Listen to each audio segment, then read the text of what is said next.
It is Thursday, November 7th. Welcome back to the vlog. So, Secession! I promised that today I would talk about Secession. Are you excited? I'm excited because it's Civics, and Civics is awesome. So, it turns out that Secession is kind of a giant umbrella topic. There are a lot of ways to secede from one thing to form a new thing. So, today we're going to talk about it just on a state level, i.e., the seceding of a group of people or counties from one state to form its own state, and not the bigger and always popular in the media secession of one state to form its own union, which is its whole own ball of wax, and we'll talk about that another time. Trust me. But today we're going to talk about it on a state level because it was actually voted on Tuesday. So, I have visual aids today, you guys. I'm so excited. Hey, you can't see the lines. This is a map of Colorado and all of its counties. Thank you to waterproofpaper.com for the free printing of this. I really, really appreciate it. So yes, Colorado and all of its many counties. Okay? On Tuesday, which one do I want? I want this one. On Tuesday, these 11 counties voted to pursue secession from the state of Colorado to form their own state called Northern Colorado. I think these guys want to join Wyoming, which would make sense because geographically this could not be one state. That would be confusing. So these guys all got together on Tuesday and voted on whether or not to secede to form their own state. I said that already. Of those 11 Colorado counties, these 5 passed the ballot measure to pursue secession. Look at them, they're so cute. So it's important to understand now that what they voted on was not secession itself, but whether or not to pursue the idea of secession. And it was basically a way to gauge residential support for the idea of becoming their own state. And in those 5 little counties, they got it. And that's great. Good for them. They are, doing something that they believe in, potentially. But it doesn't look like they're going to become their own state because, as it turns out, becoming a state is very, very complicated. Because according to the Constitution, the federal government can make states however they need to make states, but you can't make one state inside of another state. That gets feudalistic and weird, so they just said, no, we're not going to do it that way. So, for Northern Colorado to become its own state, first, it has to go to the state of Colorado as a whole and say, hey, you're nice, but we don't like you that much and want to do our own thing. At which point, the state of Colorado can say, no, you're going to stick with us. Or, yeah, nice knowing you, good luck out there. And the state of Colorado is never going to let them go. So it's kind of a moot point. But let's say, just for giggles, that they did, that they were like, yeah, okay, you're right. You guys don't really, live the way that the rest of us do, and you have your own set of needs, and so go, be your own state, go forth and prosper, or whatever.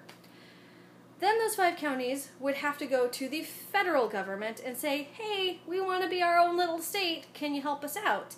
And that is where they are just going to get shut down. Oh wow, are they going to get shut down? The last time that a state successfully split into 2 states was during the Civil War, when West Virginia left Virginia. And that's not for lack of trying. A bunch of places have tried to form their own states, and they just get shut down. So they're not going to be their own state.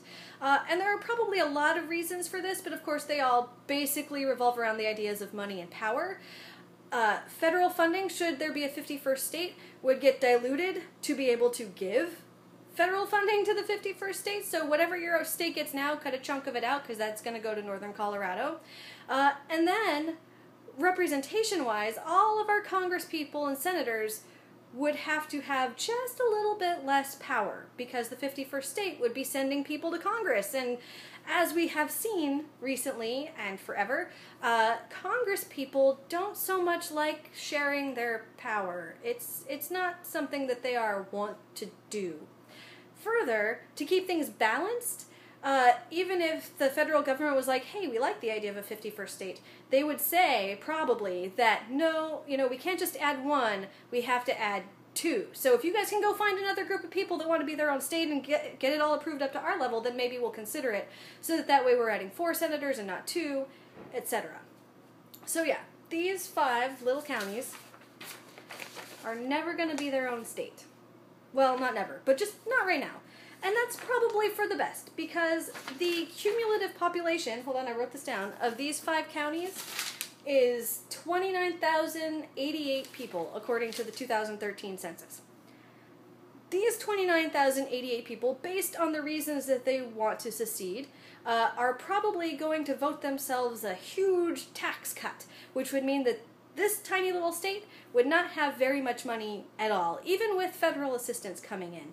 And that could be disastrous, because, you know, when you become your own state, you have to fund your own stuff. You have to put up your own Department of Transportation. You have to take care of all of your own municipal stuff, your waters and electricity and all of that. It's so complicated. There are so many things that a state government funds that these guys, these cute little 5 little counties, would have to come up with the money for, that they would probably end up having to give themselves huge tax hikes to make up for what they were getting from the state of Colorado, which obviously won't be there anymore because, you know, separation and all that stuff.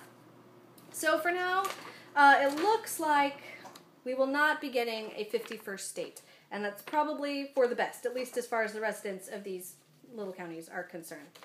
But it's an interesting thing, I think. I was reading that these guys were actually going to consider petitioning the state government to rejigger itself, so that instead of basing representation on population, which is how most of us do it, that each county in Colorado would send 2 representatives to government, the way that we do to the federal level. And that could be an interesting thing to happen, because it would set a precedent for states like California, who have long been at odds with each other, you know, just Northern California versus Southern California, etc. And so that could be interesting to watch happen if they manage to get that, you know, put to a vote and pass through and all that stuff. But that is also a subject for another time, because I am at 7 minutes, and that's far too long, so thank you so much for sticking with me and my civics nerdery. And that's the story of the few little counties who probably can't. And I will be back on Tuesday with something else to talk about. In the meantime, have a really fantastic weekend, and thanks as always for watching. I really appreciate it. I will see you on Tuesday.